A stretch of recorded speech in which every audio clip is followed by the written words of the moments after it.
How's it going, everybody? It's your boy Aiden and welcome back to the channel. In today's video, we'll be covering the current state of the car market. We've got auto loan delinquencies, shady dealerships trying to normalize insane car payments, and more people making bad financial decisions. So without further ado, let's get right into it. An 84-month car loan? Why an 84-month car loan? I want to lower payments.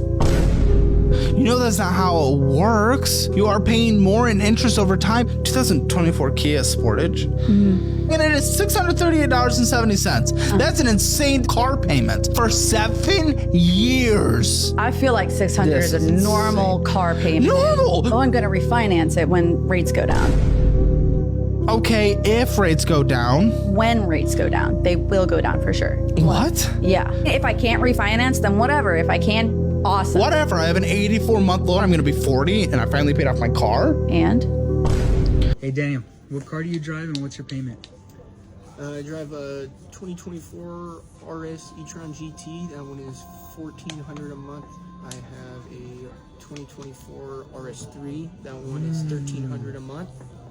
I have a 2025 SQ6. That one is $740 a month. And a 2024 Q5, and that one's $609 a month. Oh my god. What's going on? What car do you drive and what's your payment? I drive a 2024 Audi S5. My payment is $680. Okay. Hey Pedro, what car do you drive and what's your payment? I drive a Q7, man. Payment's $970. Prestige luxury. Prestige, babe. And my name is Tristan. I drive a 24 SQ8 e-tron and my payment is $910. I am so tired of these shady car salesmen trying to normalize insane monthly payments. Honestly, the world would be a better place if we could buy cars directly from car companies without the need for these shady middlemen dealerships adding on random unnecessary fees. We bought a $40,000 car that we absolutely could not afford and had to trade it in 9 months later. In 2021, we walked into a car dealership in Kansas City and we walked off the lot with a 2021 Toyota Highlander that we absolutely could not afford. We had zero business buying that car, but yet somehow they still let us walk off the lot with it. We were making decent money and getting by at that time. I was pregnant with my second daughter and needed a mom car. About 6 months after that, we moved to Montana and pretty much started over our entire lives. So we couldn't afford that payment anymore. We were paying $750 a month for this car. And to put that in perspective, our mortgage in Kansas City was $850. Everything was much more expensive up here and we weren't making the same income we were making in Kansas City at first. So we decided to just go ahead and trade it in. I'd rather admit that I made a bad money move than stay stuck just to save face. $929.99 a month. $660 a month. The camper cost me $220 a month. Not bad. Paying $1,400 a month for a car isn't some kind of flex. The service and maintenance alone is notoriously expensive on a Mercedes.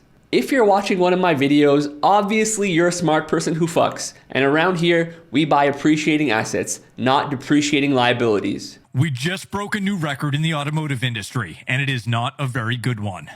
Auto loan delinquencies for subprime borrowers just hit their highest level ever recorded, and it could be signaling a serious problem for the entire car market. According to new data from Fitch, borrowers with credit scores below 620 are falling behind at a rate that we have never seen, with 60-day delinquencies jumping past the 2008 financial crisis peak. As for the driving force behind it, well, it's somewhat of like a perfect storm. We have record high vehicle prices, we have higher interest rates, and shrinking household budgets. Monthly payments that used to average $400 to $500 are now routinely $700 to $1,000. And for many families, that math just isn't really mathing anymore. The used car market is getting hit the hardest. Subprime borrowers make up a significant share of used car financing, and as those buyers struggle to keep up, repossessions are increasing, and lenders are tightening standards. That means even fewer people qualify, making the problem snowball. Experts are warning that this isn't just a consumer issue either, it is an industry issue. Dealers are seeing more applications get denied, lenders are taking bigger losses, and automakers are worrying that the bottom of the market is collapsing. If this trend continues, the ripple effect could reshape the entire car market as we head into 2026. When I say everybody, I mean everybody is leasing cars now. I can't even remember when was the last time I did an actual finance deal on a new car. Now, the reason why leasing has grown in popularity is because you can put little to no money down and still have a manageable car payment. If you think about it, a lot of the cars that people want, they're $30,000 to $40,000. Financing a $30,000 to $40,000 car with $2,000 to $3,000 down, your payment's still crazy. When you lease a car, you're only paying for a portion of the vehicle, which means that you can be in a more expensive car at a lesser payment. Usually to get to a low payment, you have to put a crazy amount of money down, $5,000, $6,000, $7,000 down on that new car. Also, cost of living is going up, and it's just easier to maintain a lower monthly payment. And then also, to be able to have a low monthly payment and swap out your car every 3 years is like a win-win. Yes, when you lease a car, it's like renting a car, but a lot of people don't actually care to pay a car off. They're used to having a monthly car payment every single month. Now, I don't actually think there's anything wrong with that. If you don't have a long-term plan to keep a car, leasing is probably your absolute best bet. Well, here's another car salesman trying to convince you that leasing a car is a good idea. Getting financial advice about leasing a car from a car salesman is like getting drug counseling from a crack dealer. The car market is quietly bankrupting Americans. The average new car payment is now over $700 a month, and that's just the payment. That's not insurance, not gas, not repairs, just the car payment. And it's not because people are buying luxury cars per se, it's because everything is just more expensive. A base model Honda Civic can easily cost over 30 grand, and a Toyota RAV4 can cost over 40 grand. And used cars aren't helping either. Supply is still really low because for a few years no one was buying new cars, so now there aren't enough older cars to go around. And then there's the interest rates where some people are getting hit with 10% or more on financing, so they end up paying $45,000 for a $30,000 car over 6 or 7 years even. And this isn't just about bad choices like many people like to say.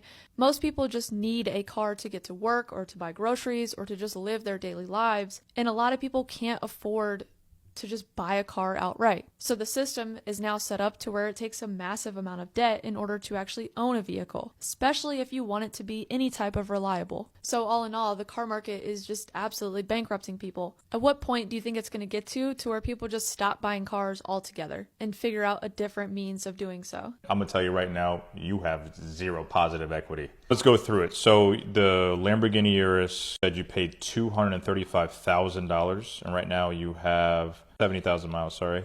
You owe about 190 left, 148 on the Hummer, and then you have about $180,000 left on the G-Wagon. Over $500,000 just in auto loans.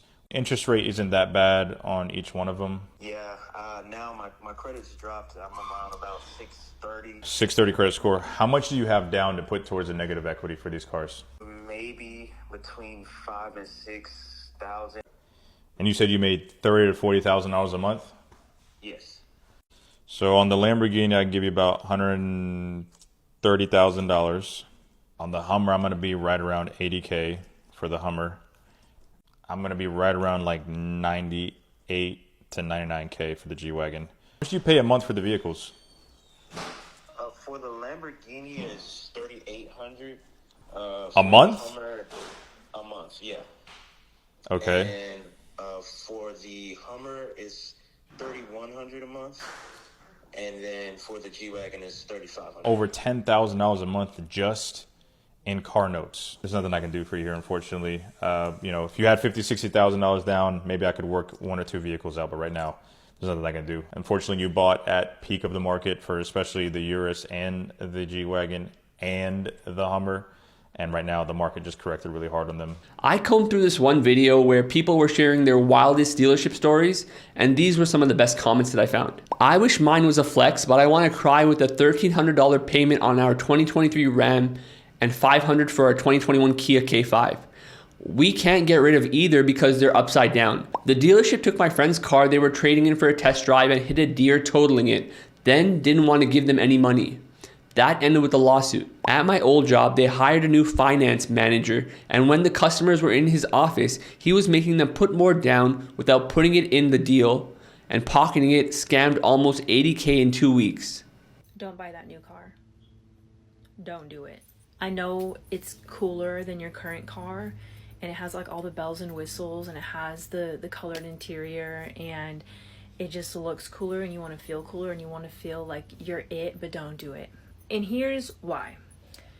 I am 27 years old, and I've always drove cash cars, like $5,000 cars. They got me from point A to point B. I never really cared about like how it looked. I was grateful for what I had. I thought they were great. And then I got married, and you know, he wanted to get a new car. So we've got a car, financed a car. Unless you can buy it cash, unless you genuinely make the income to pay the payments and they don't hurt you, do not get the dang car. Because $700 a month for a car payment is not fun when that's what jobs are pretty much paying you now. It doesn't make sense to pay for a car that you're driving to work to pay for the car. It's not worth it. Stop worrying about looking cool for your friends. I don't care. You know what's cool? You having delayed gratification. You staying in your bucket car, not caring about what people are saying about you while they rack up debt and have to work to pay off their car. Well, folks, that's all I've got for you today. YouTube thinks you'll like this video popping up on screen. If you'd like to be featured in a future video, leave a comment below. And thanks for watching. Peace.